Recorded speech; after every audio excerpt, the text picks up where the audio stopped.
Ja, hallo? Ja, hej farmor, det er Susan. Nej, det er ikke... Farmor, har du set mor og far? Ved du hvad, jeg tror, du har fået forkert nummer. Jeg vil bare spørge, om du har set mor og far, fordi jeg er helt alene hjemme. Jamen, har du ikke... Er der slet ikke nogen hjemme hos dig? Nej, mor og far sagde, de var gået over til dig. Må jeg tale med mor? Jamen, har du ikke Farmor, det er Susan. Må jeg gerne tale med mor? Jamen, ved du hvad, de skal dine jeg forældre... står ude i køkkenet, og der ved komfuret, der lugter så mærkeligt. Nej, jamen, er der ikke lige nogen, du kan ringe til? Kan du ikke fortælle mig, jeg hvor har du er henne? ringet. Jamen, farmor, må jeg tale med mor?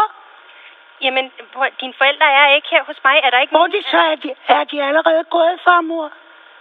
Jamen, dine forældre har slet ikke lugter været så mærkeligt ude i køkkenet, her ved komfuret. Nej, jamen, kan du ikke fortælle mig, hvor du er henne? Så må vi ringe til nogen. Ja, jeg er derhjemme. Jamen, hvor er hjemme? Jamen,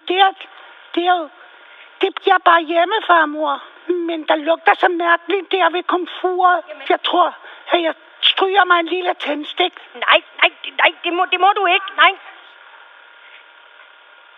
Hallo? Ja, så troede du på den, mand, din idiot. Kæft, hvor er du dum, mand.